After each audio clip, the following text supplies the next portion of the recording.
بسم اللہ الرحمن الرحیم۔ السلام علیکم ورحمۃ اللہ وبرکاتہ۔ حکیم لقمان کالے کلوٹے نوبی غلام تھے۔ اللہ تعالیٰ نے انہیں حکمت و دانائی کا وافر حصہ عنایت فرمایا تھا۔ یہ غلامی کی زنجیروں میں جکڑے ہوئے تھے۔ بنی اسرائیل کے ایک شخص نے انہیں 3.5 مشکال کے عوض خریدا تھا۔ حکیم لقمان اسی کے گھر کام کرتے تھے۔ حکیم لقمان کا آقا شطرنج کھیلنے کا بڑا شوقین تھا۔ وہ شطرنج کے ذریعے جوا کھیلا کرتا تھا۔ اس کے دروازے پر ایک نہر بہہ رہی تھی۔ ایک دن وہ اس شرط پر شطرنج کھیل رہا تھا کہ فریقین میں سے جو ہار جائے وہ اس نہر کا پورا پانی پیے گا۔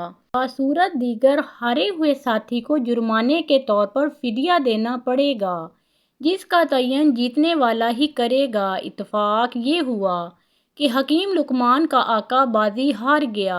جیتنے والے ساتھی نے حکیم لقمان کے آقا سے کہا، تم کھیل ہار چکے ہو، اب شرط کے مطابق نہر کا پانی پیو یا فدیہ دو۔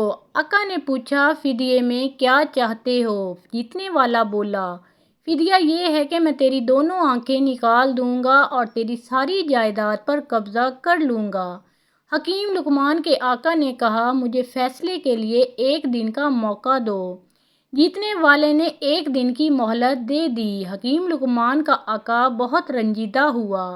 وہ غم زدہ حالت میں بیٹھا تھا۔ شام کے وقت حکیم لقمان اپنی پیٹھ پر گٹھڑی لادے آئے تو دیکھا کہ ان کا آقا انتہائی رنج و غم کے عالم میں نڈال ہے۔ حکیم لقمان نے آقا کو سلام کیا، پیٹھ سے بوجھ اتارا اور آقا کی خدمت میں بیٹھ گئے۔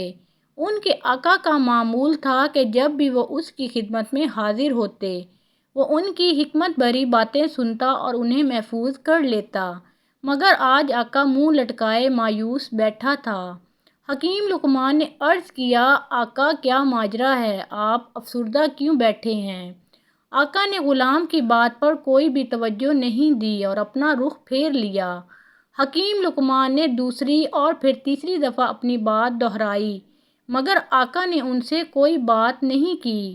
بالآخر حکیم لقمان نے زور دے کر پوچھا، آقا آخر آپ اس قدر گم سم کیوں بیٹھے ہیں؟ اپنے درد کا اظہار کریں۔ اگر میں آپ کے درد کا مداوا نہیں بن سکتا تو اس درد میں شریک تو ضرور ہو سکتا ہوں، بلکہ یہ بھی ممکن ہے کہ آپ کی سنگین پریشانی حل کرنے کا میرے پاس کوئی نسخہ نکل آئے جو آپ کے حق میں مفید ثابت ہو۔ آقا نے یہ بات سن کر انہیں اپنی شدید رنج و غم کا سبب بتلایا۔ پوری داستان سننے کے بعد حکیم لقمان نے تسلی دی، آپ بالکل غم نہ کریں، میرے پاس اس شرط سے نکلنے کا طریقہ موجود ہے۔ آقا نے بے تابی سے پوچھا، وہ کون سا طریقہ ہے؟ حکیم لقمان نے سمجھایا، جب وہ جیتنے والا آدمی آپ کے پاس آئے اور کہے، اس نہر کا پانی پیو، تو آپ اس سے اطمینان سے پوچھیں کہ نہر کے دونوں کناروں کے درمیان والا پانی پیوں یا پہاڑ کی طرف کا پانی پیوں؟ آپ کا یہ سوال سن کر وہ لازماً یہ کہے گا کہ دونوں کناروں کے درمیانی حصے کا پانی پیو۔